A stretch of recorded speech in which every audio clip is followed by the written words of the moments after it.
Welcome to yet another exciting episode at Speak Up Afrika. And when I say exciting today, it's just about to be nothing short of that. I have a guest who will be oozing with a lot of wisdom in the tech space. Now, over the years, the tech space has been primarily male-dominated, but we currently see an upward trend of women coming out and dominating these spaces and doing incredibly great. And my guest today, Joanne Marime, is a perfect example for that. And we are honored to have you, Joanne. Karibu. Asante sana. Karibu Kenya, Karibu Speak Up. It's a great honor to have you. Take it away. Do your introduction. Well, okay. I feel like royalty right now. But seriously, so my name is Joanne Marime. I'm a software engineer. I work at Microsoft in the USA right now. I'm a senior technical program manager, and I manage, if you think about all the biggest companies on the cloud right now, so think about OpenAI, SAP, all these people that you normally see out there. Yeah. So I get to manage them and their journey on the cloud. And so that's been incredible, just seeing these companies coming from not understanding what the hell is the cloud to something that's so spectacular where some of the revenue that comes in is over like 10, 15, 20 billion per year. So it's been great. All right. Yeah. For me, this is very personal because it's been a real journey of the both of us seeing each other flourish and get into spaces of excellence. And we will get to that. But let's start with why tech? What drove you to be there and to actually get to a place where you're in this incredible space and role of leadership at Microsoft? Well, the journey has been kind of crazy, right? When I was young, the only company I remember seeing, and I think all of us, right, in Africa was Microsoft. That's the only company that I remember seeing like on billboards or on TV. And I used to wonder, what is this thing, right? And so, growing through school, my parents are teachers. So they were on me, like white on rice. You have to do it right, girl. You have to make it, And, so, my parents, both of them were like, all their kids were extremely smart, but also our parents did a good job. And so one of the things they wanted us to do super early on is figure out what you want to do. Mm-hmm. So when I was choosing, remember when you finish high school and you have to choose courses and you're thinking, oh my God, which school do I want to go to? Yeah. One of the things that was available for the very first time at that time was computer science. And I didn't know what that was, but it sounded fascinating. And I was like, I don't want to be a doctor. For some reason, that thing never came into my mind that I wanted to be a doctor. Yeah. I said, I don't want to spend the rest of my life in a hospital. Shout out to doctors. Mad respect for you all. Mad respect, but I just knew that wasn't for me. And so the only other thing, and I didn't want to be a teacher too. Shout out to my parents.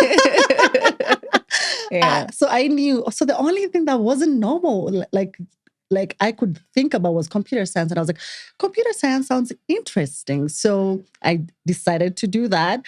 And I decided to go to JQuat because my brother was in JQuat. And I was like, well, at least I'll have a support system. Yeah. So that kind of was like a fluke if you think about it. Yeah. But I remember being a child still thinking I wanted to do something in computers. I just didn't know what it was. Yeah. And so, so when I chose, I went to Jomo Kenyatta University. And I loved it because when I got there, were only 4 girls in a class of like 100. So first of all, that was scary because you're coming in and you're like, okay, there are so many guys over here, right? And then by the time we graduated, people had really dropped out. We remained like 2 girls, I think, or was it 3? So 1 girl dropped off. Oh, but you did very well. Out of 4, if 3 made it to the end, that was good. That was really good. And I think a bunch of guys as well. I think we ended up being like 60 people who graduated. So it was really tough course. But woot woot to the girls who made it. Yeah. So that was the beginning of my journey. And then after that, I never really worked. I never had the pleasure to work in the computer space or in the software engineering space in Kenya. Okay. So that was also another impediment. Because when you come out of school, you're told, just take whatever job you can get. Exactly. And truly, that's the reality for all of us in Kenya, right? There is no you can't be a chooser. A beggar cannot be a chooser. At that point, you're just thinking, hey, I need to survive. So I went into banking. And I remember doing that for 2 years. And then... Really? I didn't know that. I worked in Barclays Bank. Wow. In the collections department. Okay. Where I learned how to deal with difficult customers. Yeah. And now I look back on that season, and as much as it had nothing to do with software engineering, it's built me for where I am today. Because full circle, now I get to deal with customers, but on a much higher level, right? Yeah. And these customers are coming in and giving us billions of dollars. And so they're expecting you to not only, take and, excuse my English, the BS, right? They're expecting you to deliver, but at the same time, they expect a lot of patience, right? Yeah. And that patience was honed back then in the collections department. I love what you said. Full circle. Now you look back and it actually makes sense. It actually makes sense. So as a software engineer, when I'm going in and I'm dealing with them and I'm asking them, okay, I need to understand your architecture. I need to talk to your engineers, and I need to translate what I know from you to our engineers and figure out a solution for you. It requires a lot of patience. So one of the things I can tell viewers is that nothing is wasted. Whatever you're doing right now might seem like it has nothing to do with where you're going, but full circle, you'll come back to look back and say, hey, this actually makes sense. Yeah, exactly. Yeah. And so from there, and you know my journey because you've been seeing it a lot, I ended up being jobless a bunch of times because I was let go after 2 years. The banking industry was going through its upheaval. Yeah. And then so I ended up doing a bunch of like menial jobs. Not menial jobs, just jobs, right? There's nothing too small. I want to say that all those things honestly have built me to where I am. Yeah. So I ended up working in a slum. I worked in a warehouse. I was a waitress. Think about it, guys. I did it. You did it. I did it.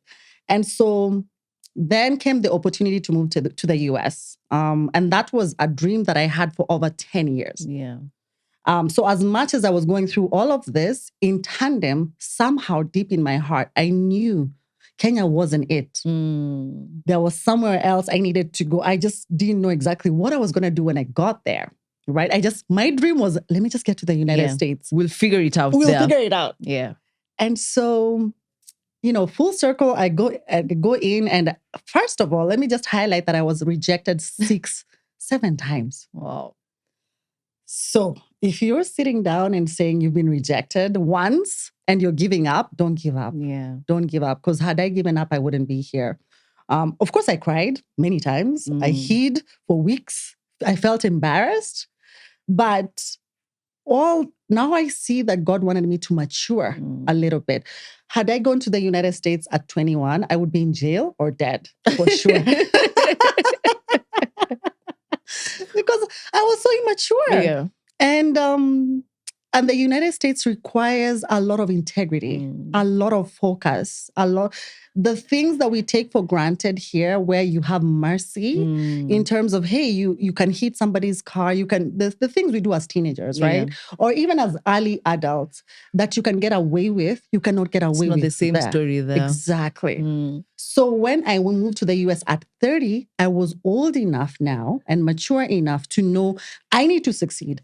I don't have time for this, that, and that. Exactly. I'm just going there to succeed. You were ready for the season. Ready for that season. Fantastic.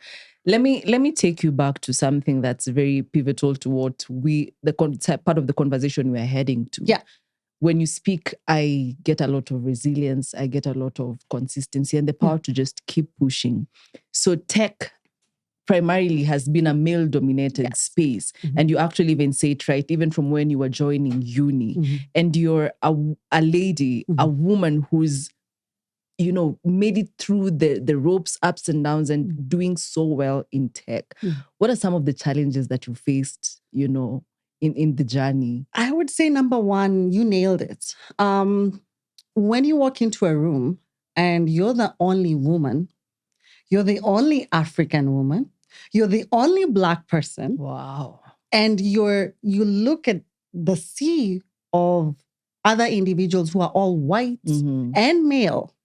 and they are maybe in their 50s and 60s, it shakes you a little bit. That's a lot. That's a lot. It shakes you a little bit. Yeah. And so that has happened to me so many times. And so the number one impediment I can say is fear. That's, I would say, what do we call it? Imposter syndrome. Yes, that's the word. Imposter syndrome. Because you feel like, I don't belong here. I am a woman. First of all, everybody is screaming from the top of the hills and the mountains that I am not supposed to be here. Yeah. Right? I'm a lady. I'm supposed to be in the kitchen somewhere. Your primary place to be. Exactly. I should be cooking somebody dinner right now, or, I should have 10 children at this stage and all of that.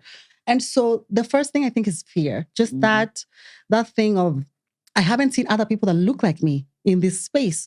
Maybe you saw somebody 10 years ago, one person. So I think that's the number one thing that I think is stopping a lot of women. And one of the things I try to do is to show them people that look like them.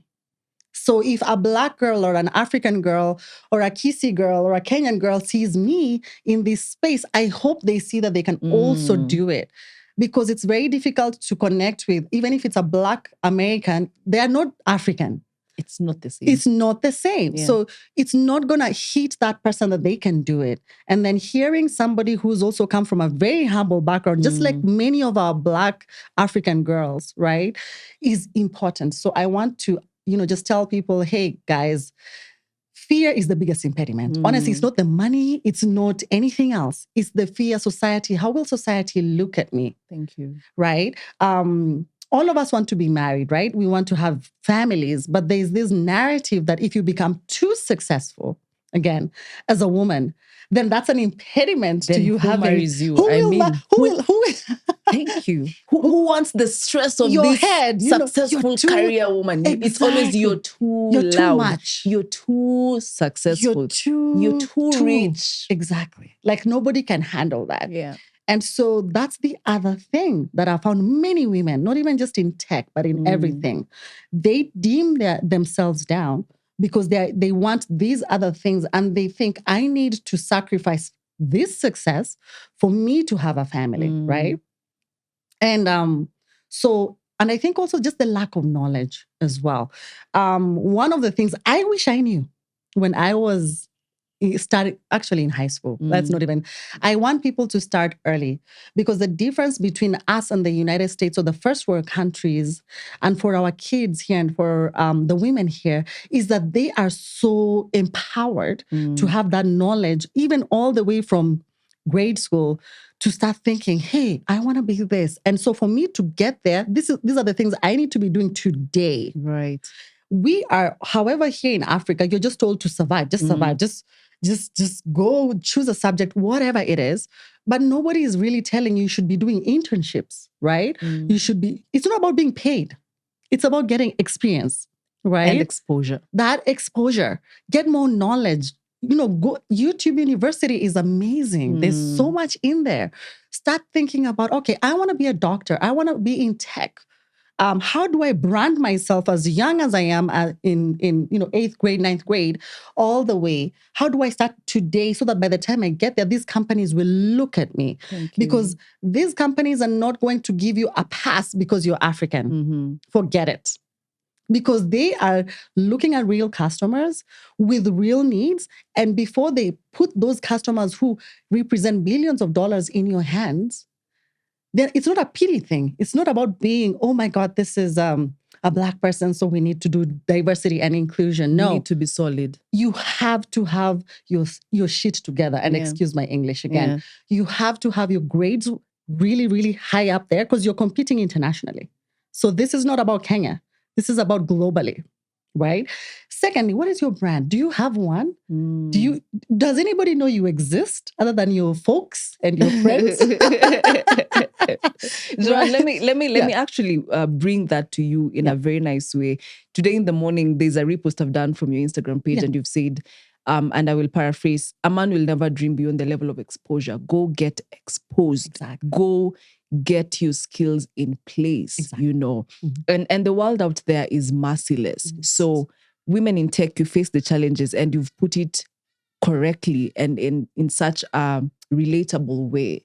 So you're a trailblazer. I love your brand. I love what you stand for. And that's why we're having this conversation here with you, because at Speak Up Afrika, we bring you conversations to inform, engage, and empower you. And this right here is the moment. So you've broken barriers, you've pushed walls. What has kept you going, And now I'll tie it to what you're saying. What's your brand? What are you about? Are you solid? Yeah. Continue. I would say number one, my faith.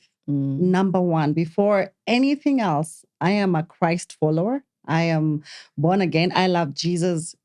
Listen, without God, because I have been alone in so many places. I could not call my dad. I could not call my sister. There was nobody who could help me. But the only thing I had at that particular moment was God.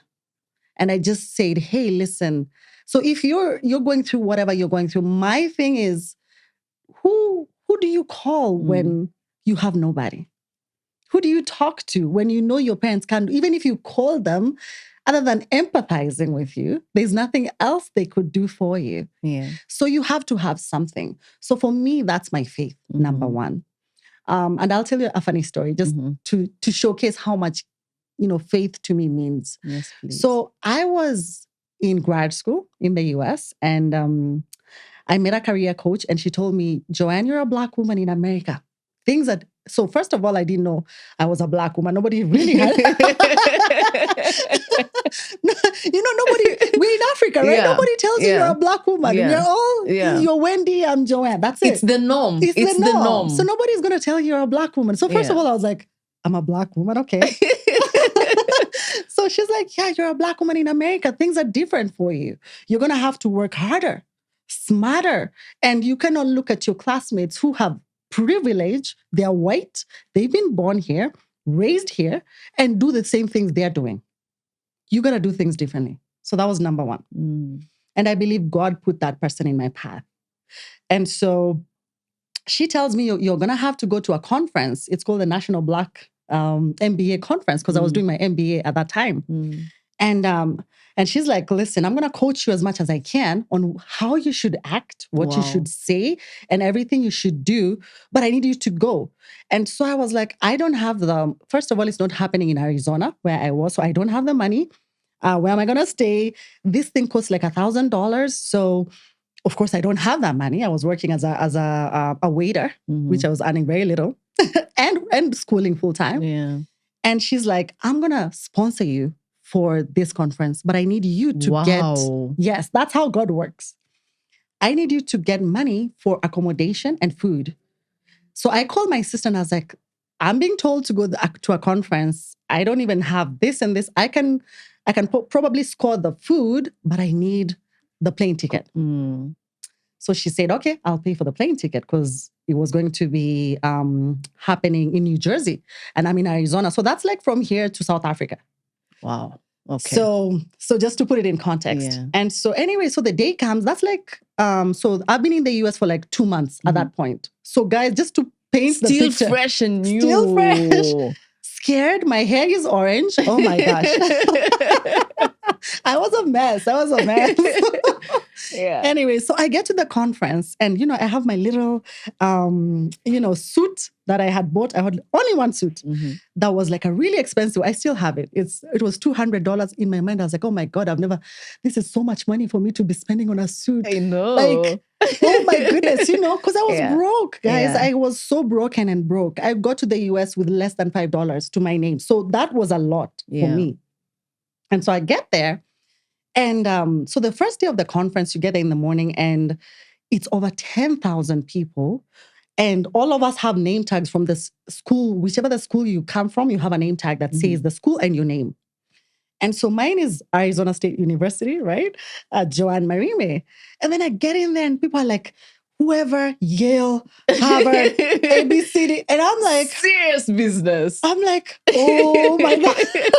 Do I belong here? What am I doing here? Seriously, I was so scared. I went into the toilet. I cried into the washroom. I cried for 30 minutes because I wanted to run and get on a plane and come back to Kenya and never look back. Yeah. And finally, somebody knocked at the door because they had me crying for a long time. They're like, are you okay? Like, because you've been crying for a little while. And I wiped my tears, and somehow a voice, and I believe it's the voice of God, just told me, all I need you to do is just step in there. Just walk in there. Don't worry about what's going to happen. So I wiped my tears, put on a little bit makeup. My makeup is running, And I said, you know what? I cannot go back because the person who paid the ticket, the coach will literally kill me if I don't go. Yeah. So at least if I can go in and tell them I failed, at least they won't hold me liable. So you tried. I tried. Yeah. And so I walked in, and can I tell you that the devil can try to stop you right at the moment when you have your success right there? Right. Had I listened to that voice, I wouldn't be where I am today. I walked in, and so there's like, to paint a picture, these conferences are so big that there's like 400 companies, and each company has a booth, and each booth has like their products. So think about all the biggest companies you can think of, and they have these big booths. They're showcasing what they sell, what they do, but also they're there to recruit people. Oh, wow. At the same time. Interesting. So they're selling themselves and also getting employees and staff, right? And so every booth I went to, I got a yes. Every single place I went to, I had my resumes, I gave it in, and they were like, they look at it, are you ready to interview now? Amazing. Every place I went to. And guess what? That little voice that was telling me, you're black, your hair is orange, you don't know anything, and you have an accent too, because in America, you have an accent, right? You have an accent. And I was like, and I was blown away. And so I ended up walking away as the first lady in the school to get their internship right off before we even start studying per se, because it was 2 months into everything. And everybody from then on kept asking. I was featured on the paper in the school. They were like, this black girl from this place got into the best company ever. What are you guys doing, the rest of you? And so everybody kept coming at me. The white folks would come to me and say, Joanne, how do you do it? Yeah. How did you do it? And yes, I prepared, but again, it's God. The grace of God. It's the grace of God and the favor of God. Yeah. And me listening to him when he says, just go. Just go. That's it. And so, yes, with my orange hair, I ended up with an accent. I ended up in the most conservative company where there's, ExxonMobil, the oil and gas company, which has like it's the whitest place ever. But I ended up doing really, really great. Going and interning there, getting a full-time offer and multiple full-time offers from Microsoft at the time, which I said no to, and went to ExxonMobil at first. And the journey was just incredible. So me just stepping out of my little comfort zone and saying, yes, I'm African. Yes, I'm black. Yes, I have an accent. Yes, my hair is crazy. Yes, I come from a village where you can't even find it on the map, maybe, and stuff like that. It's all okay. It's all... That ended up being the thing that set me apart. So, and the story I told you first about walking in and being the only black person, that was there. Like, I have been in so many spaces. I remember my first day walking in and everybody was white. Everybody was in their 50s and 60s and they all turned and they were like, who's this person? Yeah. And I just wanted to run. But again, I said, I'm going to sit, introduce myself and keep going. Yeah. And I ended up being amongst the only 4 people that got full-time offers at the end of it all. So what I'm trying to say is fear is a big thing. It's real. And if you have to do it, just do it afraid. That's what I do all the time. Do it afraid, do it either just way. Do it anyway. Yeah. Joanne, your story is very motivating. It's very encouraging. And probably there's an African Kenyan black girl proper who is eyeing the tech space, is eyeing to probably have a life outside the corridors of Kenya, Yeah. But the most important thing is, how do they get ready? How do they stay ready? Yeah. I want you to talk to her. Yeah. So I'm going to talk to that girl. And I wish somebody had spoken to me about this way back then, right? Because I feel I would have been, right now, I would have been a million miles ahead of where I am today. Yeah. And I'm pretty much ahead, but I still feel like, had I had the start, an early start, God knows where I would be today. That's true. But anyway, so one thing I would say, if you're a girl in Kenya, in Africa, wherever you are, and you're a Black girl just like me, and you're thinking, man, I have to think about the finances. Because I can tell you for sure, my schooling, my MBA program was $120,000. I had never seen that kind of money before in my entire life. Yeah. Seriously. So if I had thought about that, I would never have even gone to the US. It would have been a limiting factor even before the start of the journey. Yeah. So don't think too much about all the steps that are still ahead of you. You're right. What you can do, just do what you can do right now. What can you do right now? Get your grades together. Go to school, because those things matter. When I was being considered for my internship, the first thing they looked at was my grades, all the way from undergrad, all the way from high school. Those things matter. So start by getting your grades well, because let nobody lie to you that you're young. No. In America or in the global market, you're never young. Yeah. You are a career person right now. You are already on your way the moment you are born. Yeah. So you have to think about they call it my high school career. They don't call it my high school. They call it my high school career. So you are already on your career path. So get your grades together. That's number one. Number two, we are in a world where, unlike our parents who had the pleasure of people coming to school and recruiting you from school, man, those were the days, right? We can preach about that story. Joanne, let me tell you, it's something. Yeah. Sorry to just digress a bit. Yeah. When I was now going to do my undergraduate degree, I remember my folks telling me, you know what, you need to stay in school, study, and all you need to do is study and get good grades. After that, companies will come looking for you.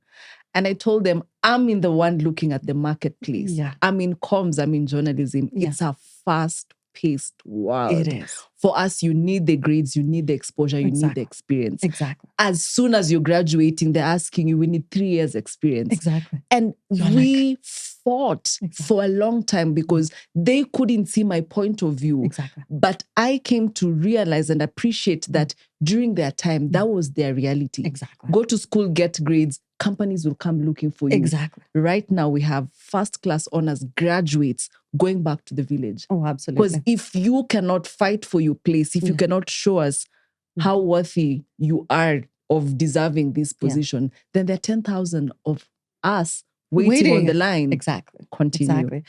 Exactly. You have nailed it. So it's not enough to say, I've gone to school. It's not. Everybody has gone to school. People even have PhDs, by the way. So as you're a master's holder or an undergrad holder, there's a PhD in front of you that's looking for the same position. Thank you. So that cannot be the thing that then makes you stand out. Now, I like to say this as a coach, right?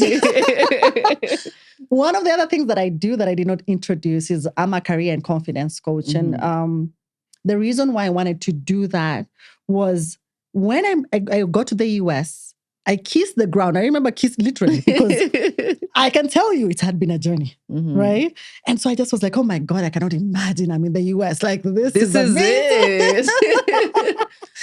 And as I was kissing the ground in Washington, D.C., I remember making a promise to God right there. And I said, God, if you help me, I will go back and help you people. Now, I did not know that God would come to collect. Okay, remember? So I'm just there saying these things because I really need God to help me, right? So, okay, so I go in, I graduate, I have this amazing career. Guys, I can tell you when God finally releases you into your destiny, it really is into your destiny. And I traveled across the globe. I had always wanted to travel, but there was no money. Now, here I am, company sponsored to go globally. Wherever you want to go, first class, you go. A Black girl from a village where nobody knows where that is. So I can tell you. So it was amazing. But so full circle, what made me go into tech finally? It was my brand. So as I was working here, remember, it's not just about, oh, I work at this company or that company, and you're just sitting there thinking that company is your brand. No, you need to showcase to the world, what can you do? What are the results you've been getting? Yep. So you're in high school right now, you're in college right now, wherever you are, the reason why you're not going to be chosen is because you're the best kept secret in the market. Nobody knows you exist. Thank you. So if you're just online dancing around, and there's nothing wrong with dancing. I you do it. quite a lot I of do that. quite a lot of dance. I love it. Yeah. But as I am dancing, guess what? Every day I am online promoting my brand, talking about the results I have achieved, talking about, hey, this is what I do. This is how I can help companies do this and this. These are my customers. This is the revenue. I'm giving you tangible results. I am not just talking about something I made up in the air. Tangible results.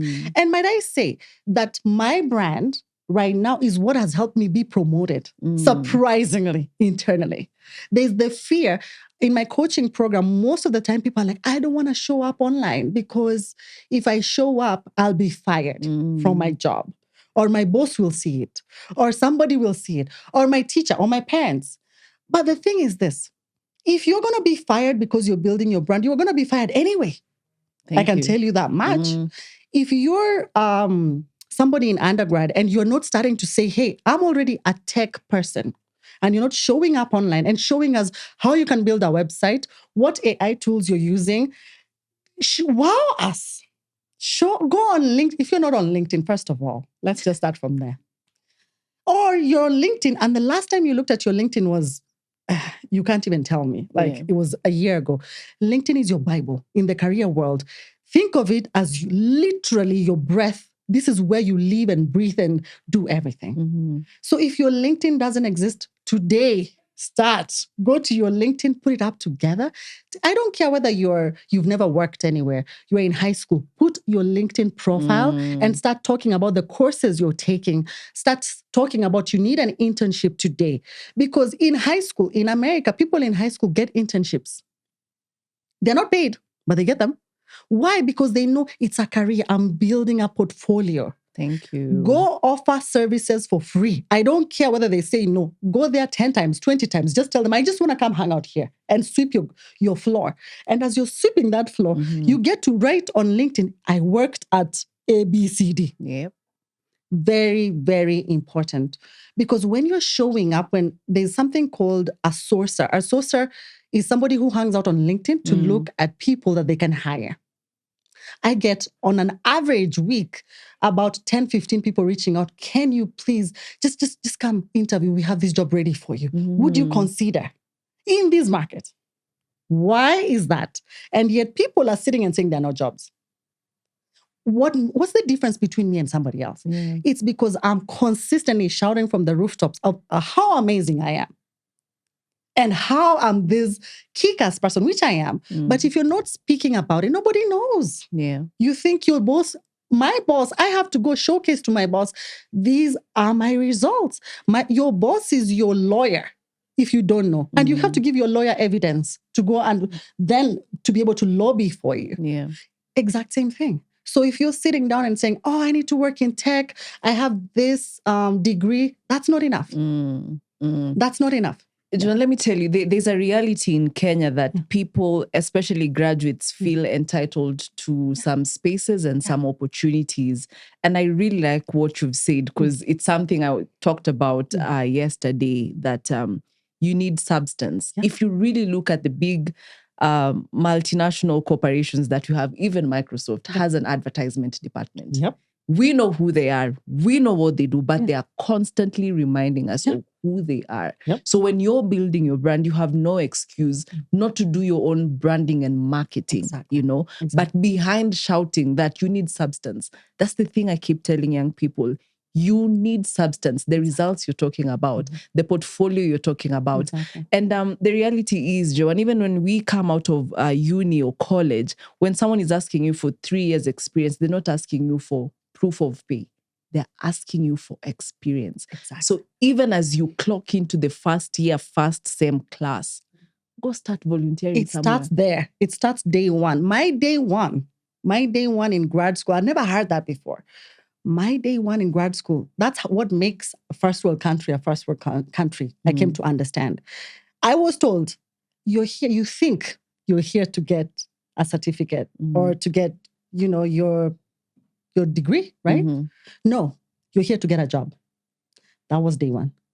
So yes, we know you will get your paper. We know that because you cannot make it here unless we know you have the capability of getting it to the end. So that we already know. But you're here to get a job because you've paid us this much, and it's our job to make sure you get a return on investment. Oh, wow. So as a first day, the first thing you need to think about, what is my return on investment when it is all said and done? Don't just think that your parents are going to be paying forever. Your parents will pay, but at the end of the day, you'll be out here with everybody else and you'll be struggling. So as Wendy said, start building your portfolio right there. Start volunteering. I don't care whether they're paying you nothing. Just go and say, listen, I just want to learn. And I want to learn, and I want to be able to put on my piece of paper that I worked here, that I did this, I did that. Even if it was sweeping somewhere, I swept here, because it's not about money. It's about, as you said, it's about, hey, showcasing that I have experience. I know how to conduct myself in a professional environment. When I've been hired, everywhere I've been hired, I've not been hired to be trained. No, they expect me to come in and offer solutions. Correct. So when I'm going in there, I'm the one who's solving. When people ask me, what do you do? I say, I problem solve. That's what I do. So I go with solutions. I am not calling my boss to ask, how should I handle this? I go to my boss and say, this is the problem statement. This is the solution that I have. I just wanted to pass it with you and see, do you think I'm headed in the right direction? I don't go to ask him, hey, what is the solution? Yeah. And then he looks at it and is like, yeah. Go with it. You're good to go. That's it. Nobody wants a liability. Exactly. Let's get into the technical aspect of it a bit. Having come from the third world country, you said your village is probably not on the map. Not on the map. And studied abroad, worked there. Technology is a very fast evolving space. With the introduction of AI, I was having a conversation the other day. 85% of East Africans are yet to interact with AI. And AI is the new you and I. Exactly. So from your point of view, what is the gap in the first worlds and the third worlds? And how do we breach? Is there hope for African countries? There is absolutely hope. Number one, the thing that I want to encourage every single African who's out there and Black person who's out there, we are resilient. Let's just begin from that. Simply because we have been dealt with very difficult circumstances from birth, it has made us resilient automatically. So let's use that resilience and that passion to escape poverty. Because for me, my driving factor every day is I cannot go back to that. It was hard. It's hard being successful, but trust me, it's harder. Poverty is the enemy. Poverty is a curse. So even God describes it in the Bible. Poverty is a curse. So let nobody lie to you that you should be dying there and accepting poverty. No, that is not what God wants for you, right? And so, number one, there is hope. But again, are we not lucky that we live in 2025?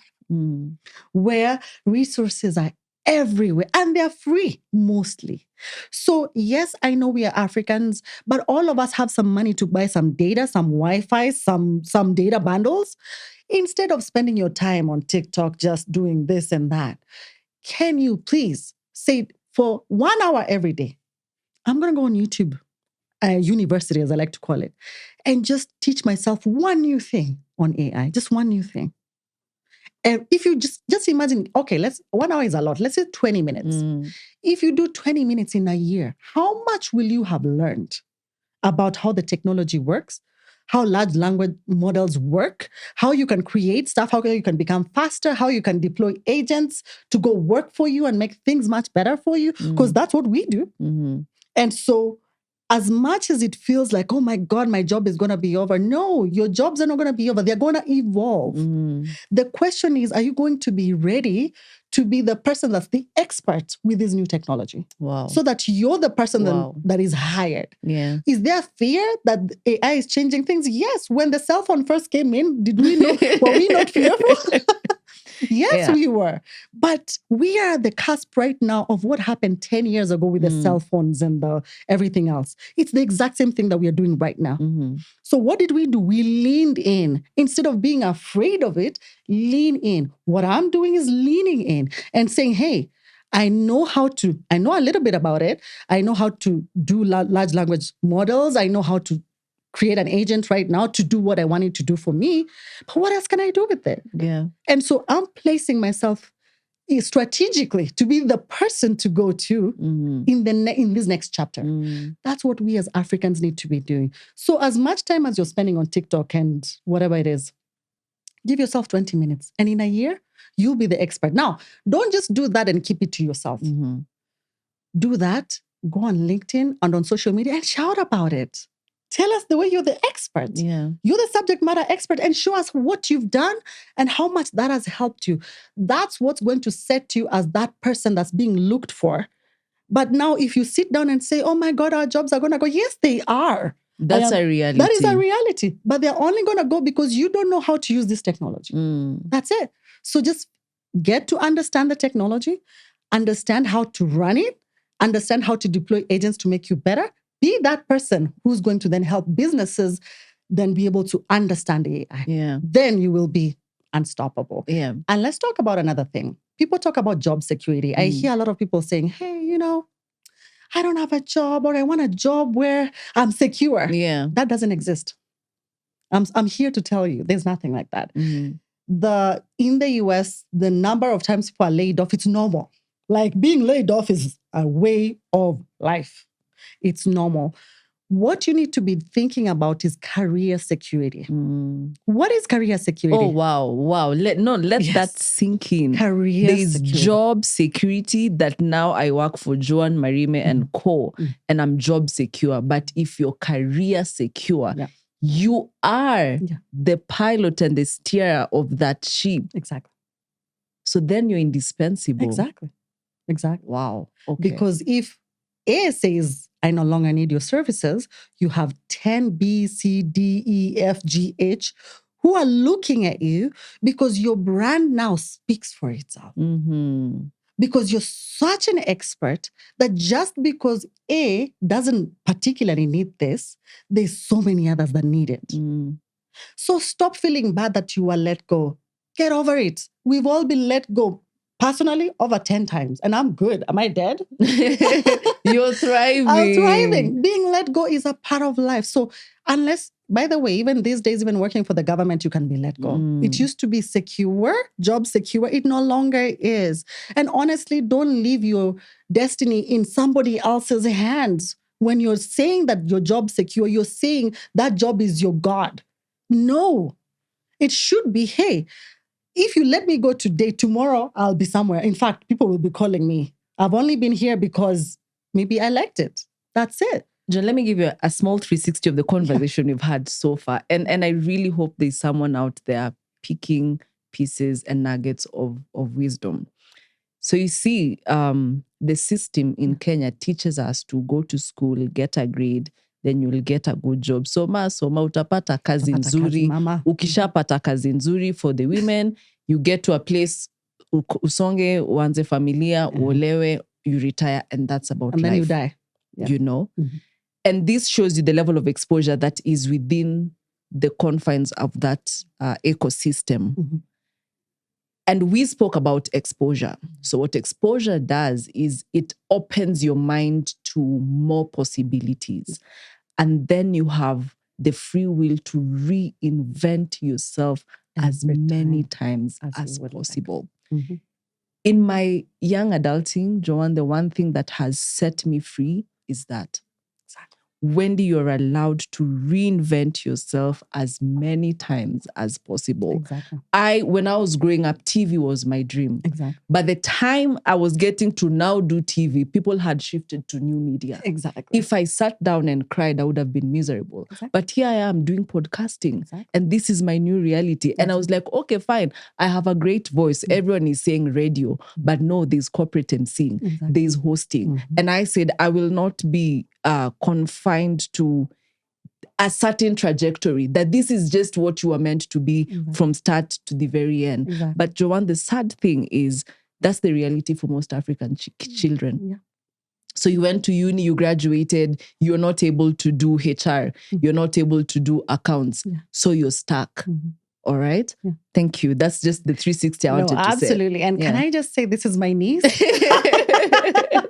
Let me brag a little bit. I am just so happy to see her just shining and just owning her voice, and I've always thought you had a great voice. So this is exactly what you should be doing. Thank you. This is exactly what you should be doing, but you nailed it. Right. So we have to be...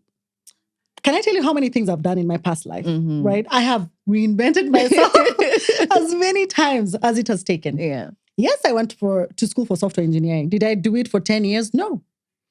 In that time, I was a banker. I worked as a secretary. I worked in the slums. I worked as a store worker. I worked as a receptionist.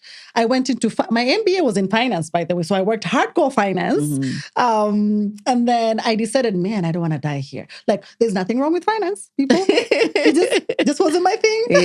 Yeah. And so finally, full circle, I went back to tech and I was like, I loved everything I learned. So how did I make the leap from finance to tech? I just rebranded. I just went back and said, listen, I have a software engineering degree. Okay, this is all the stuff I've done over the years. And then I said, these are the projects, because everything you've ever done is a project. And so I was literally able to translate my experience into how I can create value if I move back into the tech space. That's how I landed my job at Amazon. Yeah. So people keep asking me, how did you make it from my finance at ExxonMobil into Amazon, which is like the hardest place to get in? And I was like, well, I simply made that. I could be able to show them throughout my experience how I can then bring that into their company and make them money. Yeah. At the end of the day, it's all about money, isn't it? Yeah. And so that idea of even if you fail, even if you get there, because once I got to finance and I thought I had arrived and I realized I hated every single day of my life doing it, I said, no, I will not die here. I have to reinvent. This is not it. This is not it. Yeah. This is not it for me, because there are people who are happy to do that. My sister is in finance and she's done it for 30 years. Great. I hated it. And so don't be afraid to say, this is not me. This is not what I want. And if the industry, as you said, your industry is changing all the time. Tech right now is evolving. It's in that cusp of where there are layoffs. You've heard of layoffs a lot lately. And some of the coaching clients I get, they're like, should I still go back into tech? Should I be running away? And I tell them, no, you should absolutely be leaning into tech. Yeah. All this is technology, isn't it? Yep. So you should be in tech. The only difference is you're not going to learn what our parents learned. It's going to be something new. So lean into this AI world, understand it, harness it, and run with it. Yeah. And then remember, same thing, similar to you. I didn't know I could teach. My parents were teachers. I didn't know I could teach. He's a very fantastic coach, and we're going to get to that. You're a fantastic coach. So reinvent yourself as many times as you would like. The world will laugh when you're starting, because they're like, even Jesus was laughed at by his parents, his family, because they were like, you're just the carpenter. Yeah. But he and only he knew that he had a purpose. Yeah. Sometimes the people around you will never get it. Understand the vision. Because God puts the dream in you, not in them, in you. So you're the one who has to guard it with Please your give life. us the pay bill. Where do we send the offerings? I told you this was just about to get very interesting. So that dream that I had, even my dad tells, nobody can imagine. Even I don't imagine. Sometimes I sit back and I'm like, God, you are so faithful. Because had it been up to me, all I wanted to do was to get to America and survive. But God's plan was, I'm going to get you there and you're going to thrive and you're going to go back to my people and you're going to show them that it's possible. Yes, many people go to America and they give the sob stories. Life is hard, this and that. But my story as Joanne is different. And it's only different because I've chosen to do things differently. I did not say I'm just going to go there and work the night, the grind, the hourly jobs. I said I'm going to go to school. I don't know where the money is going to come from, but God is going to provide. Guess what? All paid fully. I am debt free as I sit here. Woo!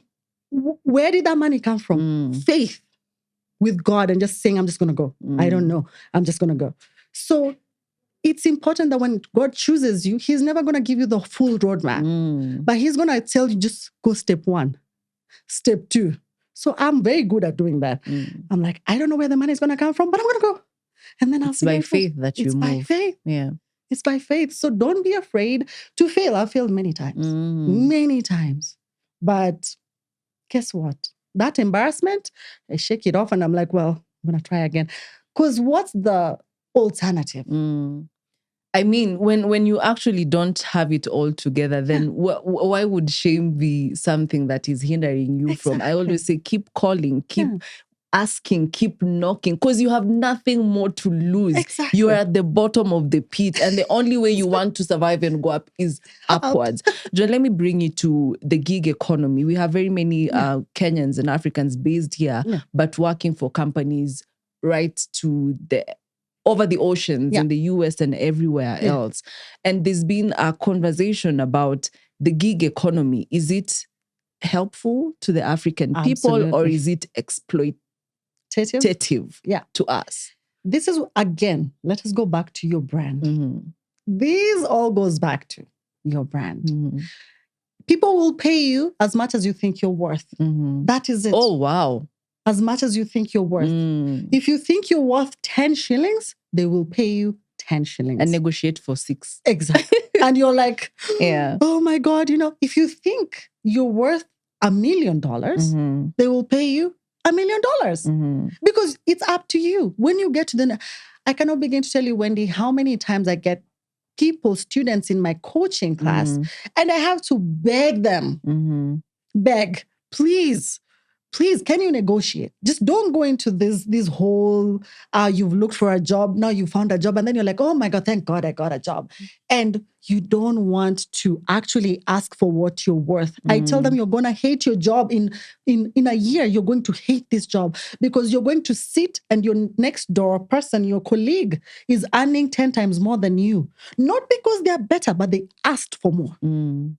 But because you are desperate and you're coming from that scarcity mentality, I want to call it that, right? And so you're willing to take whatever to survive. To survive. I was one of you, by the way. I was one of those ones of survival. I just want to survive.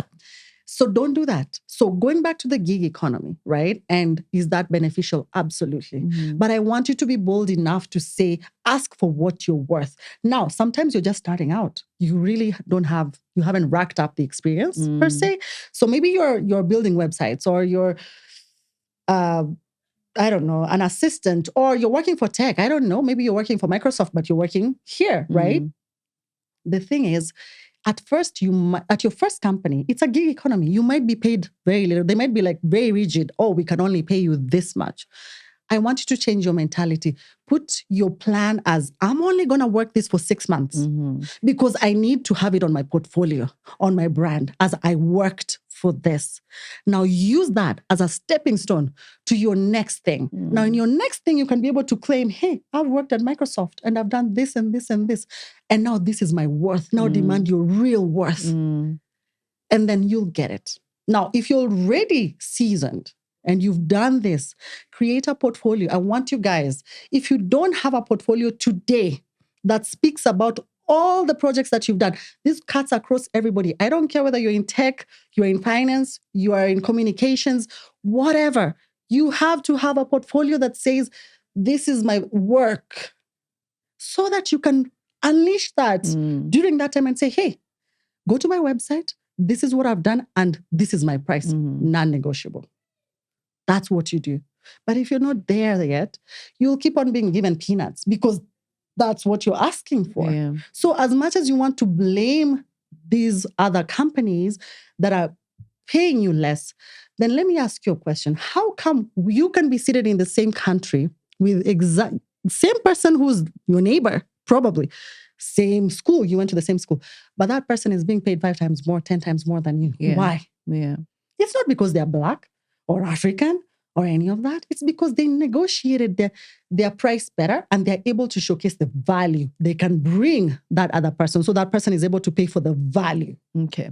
I just want us to take a minute for you to really re-emphasize that. I wanted to bring it up, but you've brought it up nicely. Joanne, I think most of the times we shortchange ourselves because we don't put in the work. You don't have the value for the monies or the pay that you're demanding for. So even as you know how to negotiate, please just emphasize and take us through again, how do we create value for money, even for the employers that we are shooting for? Absolutely. So let's assume I think the best way to do this is, let's assume let's go back to when I was targeting Microsoft as a company. Right? And I wanted to go there. And I was like, well, this has been my dream forever. And truly, it had been my dream forever. But remember, I got an option to go to 2 different companies. I left it first and I went somewhere else. And God is funny. He kind of brings it full circle. So now this time, remember, I'm not a student anymore. So I'm coming in as, I have to show my worth and value. Otherwise, they're not going to take me.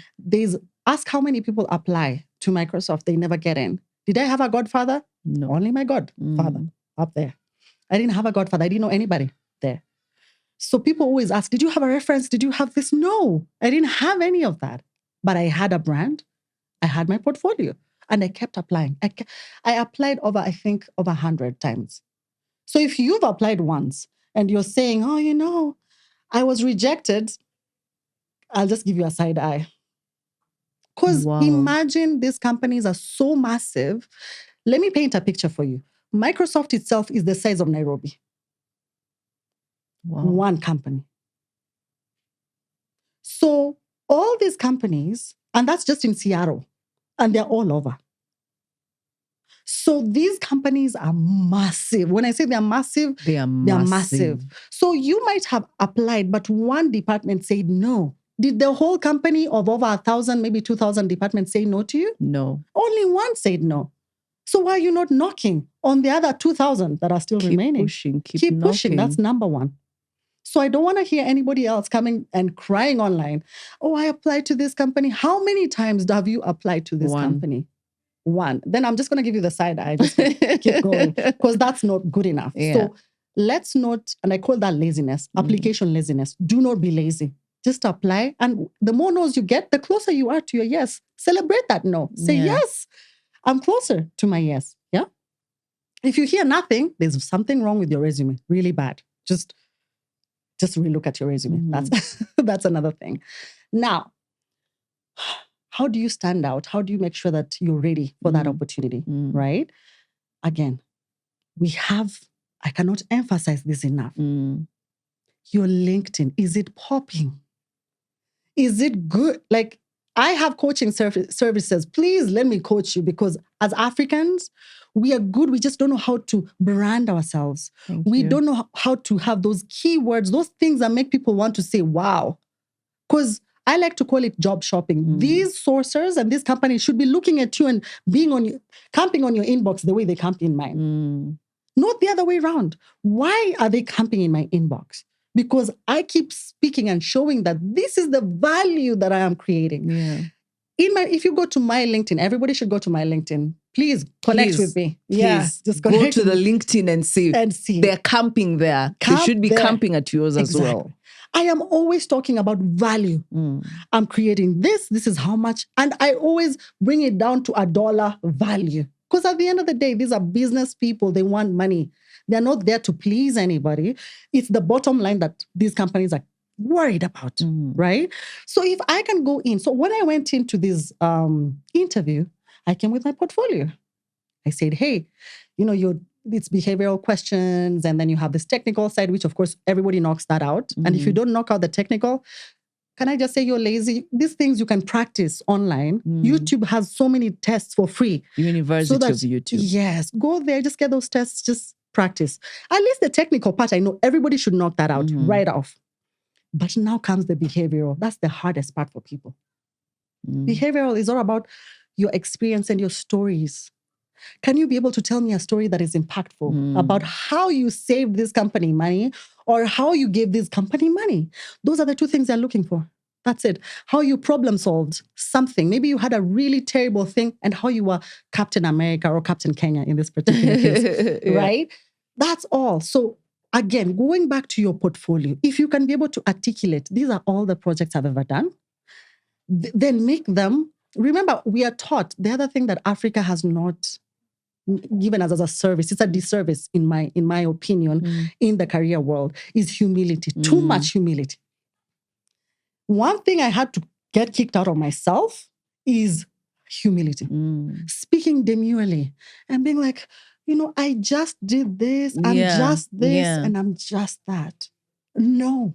You go out there, somebody writes a paragraph and they will celebrate that. What they Americans do well is that they trust me, they don't do anything. Can I just be honest? But the way they sell themselves is the way they get the jobs. Because they will come in and say, I moved this plant from here to here. But the way they describe the way they move the plant and the way that saved billions of money between moving it here and there, so you're just going there and you've done amazing things. But you're like, if I say so, I'll feel like I'm bragging. In this space, you need to brag. I'm just here to tell you the truth. You need to brag. Even if I move this mic from here to here, my job is to say, I was the leader who came up with this invention of moving this to this, and this is the value that I created. That's the difference between just saying, I just moved the mic from here to here. You have to go in there with confidence, knowing that whatever you have done, it matters. So be confident, learn how to speak, record yourself, please. Before you go to an interview, record yourself, so that you understand, how do I sound? Do I sound confident? And if you still don't sound confident, then practice until you like how you sound. It all comes down to confidence. So how many interviews did I do to get into Microsoft? 100. 9. Oh, no, wait. 100 applications, 9 interviews. 9 interviews. So there are people who tell me I've never done more than 2 interviews. Now, you're not ready to play globally. I'm here to tell you. So globally, if you're going to be successful, these companies, all the companies I've ever interviewed at, and these are all Fortune 500 companies, right? Number one, like you see them all over in the world. The least amount of interviews I've ever attended is 5 for one position. So it's tough, guys. It's tough out there. So I need you guys to prepare like you're going to war. Because you are. It's a battlefield. It's a battlefield. That's how you play at that field. So if you know you don't know how to do that yet, then find somebody who can help coach you to get there. Because as I said, they're not a charity organization. There's no charity. They're looking for people who can make them money, be it sales, be it whatever. Can you give us money? That's it. So no pity, no knowing anybody. I've never known anybody. I've just known God. But when I go in there, trust me, I'm going to land that job. I don't care what it is. My challenge normally is just getting into the door. But if I get into the door, one of the feedback I got from one of my former hiring managers at Microsoft, he's not at Oracle. He told me this, Joanne, I had a candidate. I knew I was hiring this person. This person had worked at Microsoft for 11 years, had everything. You were coming. I had never met you. But I said, I need to just fill the portfolio so that I can say I've interviewed at least 10 people, right? I was the last one. He said, I spoke to you for 5 minutes and I knew I was hiring you. You were the one. And so I had to go back and now start lobbying for you. Brought everybody else. And just saying, I found the person. Did I have experience at Microsoft? No. Did I know anybody? No. So interviewing, you have to nail it. You have to nail it. That's it. Great. Joanne Marime is an embodiment of resilience, power, push, just never fail. And she is a woman in tech and she's here to remind us, African child, keep dreaming, keep going after what you believe. She is a coach. She is a trailblazer. She is so many things. And I mean, this conversation would have gone on and on and on. As I sit here, I've been learning so much. But Joanne, tell us how we can connect with you. I know you have so many virtual conversations coming up. We would want to connect further with you. Our prayer is the next time she's in the country again, we're definitely having a part 2 of this conversation. But for now, I think we let them digest that. You can let us know how can we connect with you? How can we get your services? Absolutely. So I'm Joanne Marime everywhere. So I'm on LinkedIn, I'm on Facebook, I'm on Instagram, I'm on TikTok, I'm on YouTube. Man, I'm on everything. As it should be. At the same time, I have a career accelerator coaching program that I run. So if you'd like to work with me, just go ahead and shoot me a DM on all the socials out there. Go to my website. It's johnmarimecoaching at .com, right? johnmarimecoaching.com. And my email is just johnmarimecoaching@gmail.com. That's it. So you can email me, DM me, go to my website, check it out, follow my stories everywhere. One more thing. I'm having a masterclass free for everybody that is happening on the 21st. Don't you like August. Free things? So if you'd like to get on that, because it's free, I do this a few times in a year because I'm very, very busy. But at the same time, I want to give back. So I go in there in depth on every step you should take today if you really want to succeed. And as it doesn't matter how old you are. By the way, old is just a thing in Africa, not in America or any other place, just here in Kenya. So whichever age you are, you can do it. Whatever step you want to take in your career, go in there. I'll teach you guys that for free. That's it. I hope to see you there. Just shoot me a message. Great, Joanne. I have enjoyed this conversation. I hope you have too. It was an absolute pleasure to have you. AI is the new you and I. Technology is evolving. You cannot shy away. The only way is to pivot in and have value for money, even as you continue pitching yourself and create a brand. It's not too early to start off. Here at Speak Up Afrika, we continue bringing you conversations that will inform, engage, and empower you. This has been incredible. And I mean, I said at the beginning of the conversation, the energy was right. It was at an all-time high, and I've really enjoyed this episode. But for now, I will have to love you and leave you. I hope to see you in our next episode. Kwaheri. Bye.